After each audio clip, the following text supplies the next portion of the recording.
Hoje nós vamos falar sobre o dinheiro público.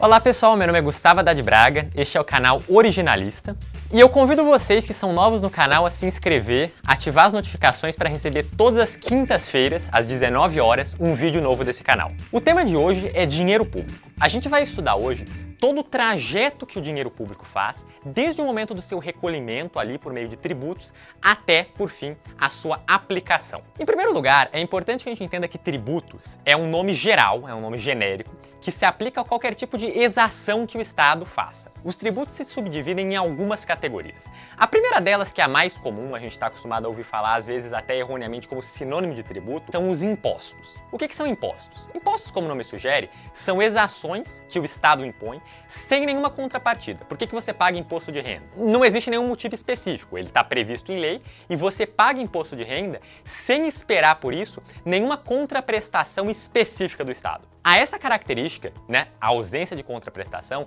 se contrapõe o caso das taxas. As taxas são pagas como contraprestação ao poder de polícia ou a um serviço público específico. Existe, por exemplo, taxa de luz, taxa de água, taxa de iluminação pública. Essas todas são taxas porque você está pagando como contraprestação a um serviço potencial ou efetivo que o Estado está ali realizando para você. Um terceiro tipo de imposto são as chamadas contribuições de melhoria, que são cobradas quando existe alguma valorização, vamos dizer, em um imóvel em decorrência de alguma obra pública. Se o governo está fazendo uma ponte e por conta disso um determinado terreno, um determinado imóvel que você tem valorizou, o governo vai te cobrar como retribuição a isso uma contribuição pela melhoria que foi causada àquele seu bem. Ainda dentro da modalidade de contribuições, existem as chamadas contribuições especiais, que são destinadas a entidades específicas. É o caso, por exemplo, da contribuição para a Seguridade Social, para o INSS. Por fim, a gente tem um último tipo de tributo, que é o empréstimo compulsório. Não é um tributo que é cobrado com nenhuma frequência apreciável, ele tem que ser instituído por lei complementar e ele se aplica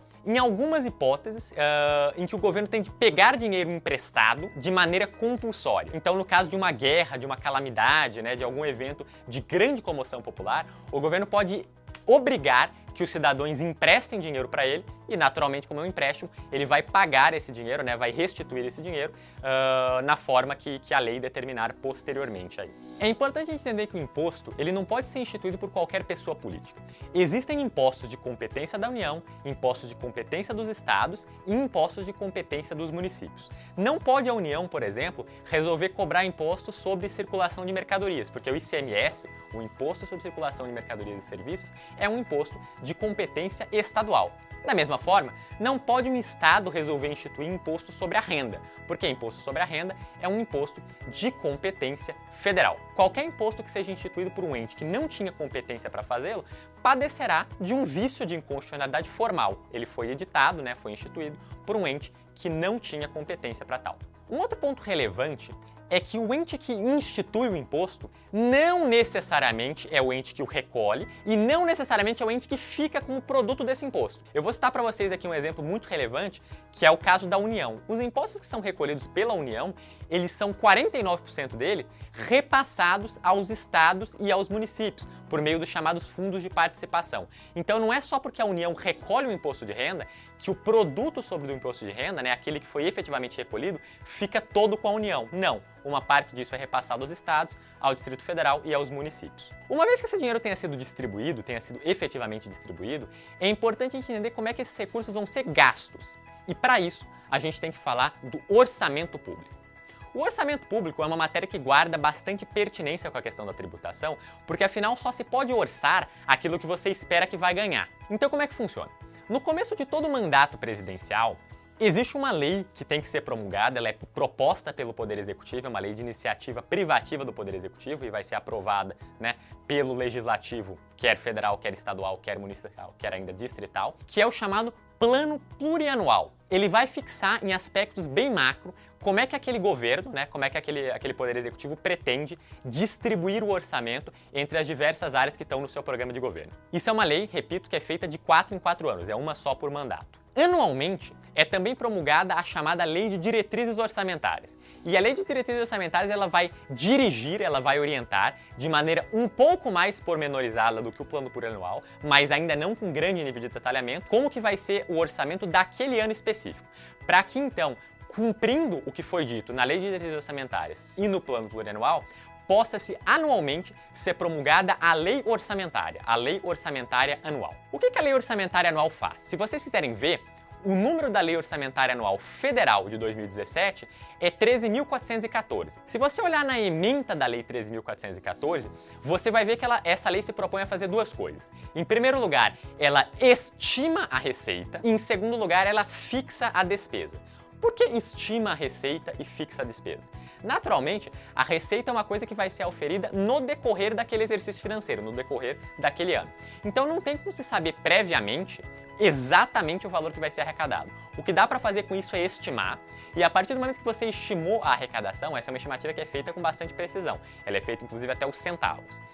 Muito raramente isso é cumprido na sua integralidade. Muitas vezes a arrecadação pode superar o que você estava estimando e outras tantas vezes pode ficar aquém daquilo que se esperava.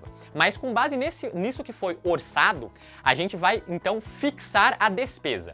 E essa fixação de despesa ela é feita também pormenorizadamente para cada órgão que integra a administração pública. Ficou famoso aí no mês passado a questão dos passaportes. A Polícia Federal, alegando que tinha alcançado o limite de disponibilidade orçamentária, deixou de emitir passaportes. E muita gente ficou se perguntando, poxa, mas a gente não paga mais de R$250 para a emissão do passaporte? Como é que a Polícia Federal pode ter ficado sem dinheiro? E a questão aí, a resposta a essa pergunta é muito simples. Ela não ficou sem dinheiro, ela ficou sem orçamento. Porque uma questão é a disponibilidade financeira, é ter de fato o dinheiro em caixa. Outra coisa diferente é ter disponibilidade orçamentária. O que acontece? A União, certamente, não ficou sem dinheiro para emitir passaportes. Até porque a União opera a emissão de passaportes com ágio. Ela cobra de você R$250, mas o custo de emissão desse passaporte é naturalmente menos do que isso. O que acontece é que na Lei Orçamentária Anual de 2017 estava fixado lá o custo máximo que a Polícia Federal poderia ter. E ela, uma vez alcançado esse custo máximo, não pode mais gastar, ainda que esse gasto não esteja representando um prejuízo efetivo, porque ele está sendo recomposto por uma taxa de emissão de passaporte. Mas ainda assim, lembrem-se, a lei orçamentária ela fixa a despesa. Então, a despesa, uma vez fixada, não pode ser ultrapassada, senão por algum mecanismo específico, que é a abertura de créditos adicionais. São créditos adicionais, como o próprio nome sugere, são aqueles créditos que vão ser em adição ao que foi orçado. E os créditos adicionais, eles são de três tipos. Existem os créditos suplementares, os créditos especiais e os créditos extraordinários. O crédito suplementar, como o próprio nome sugere, é aquele que é aberto para suplemento, é aquele que vai suplementar alguma fonte de orçamento que já estava prevista. Então, é o caso do que teria que ser aberto para a Polícia Federal. Já existia um orçamento previsto para a Polícia Federal, esse orçamento precisa ser suplementado porque ele, infelizmente, se mostrou insuficiente. Um segundo tipo é o crédito especial. E o crédito especial significa a abertura de crédito para algo que não tinha sido planejado, diferente do caso do passaporte, que já é planejado. Suponha aí você que surgisse alguma situação que demandaria crédito para uma coisa que não tinha sido orçada de modo nenhum. Abrir-se-iam, então, créditos especiais. Tanto o crédito suplementar quanto o crédito especial depende de autorização legislativa. É necessário que se façam emendas à lei orçamentária anual. O caso que é exceção a isso é o de crédito extraordinário, que pode ser aberto diretamente pelo Executivo, sem necessidade de prévia autorização do Legislativo. Só que também, como o nome sugere, ele só pode ser aberto em circunstâncias extraordinárias. A Constituição exemplifica que circunstâncias são essas. Seriam os casos de guerra ou de uma comoção ou uma calamidade pública de proporções bastante grandes. É algo que você não pode esperar que o Congresso legisle, porque é uma situação realmente emergencial. Então, o Poder Executivo, ele abre esses créditos ele mesmo e depois manda para o Congresso. É importante dizer que a questão orçamentária ela é tratada no Brasil com bastante rigor. Existem diversas leis que regulam essa matéria.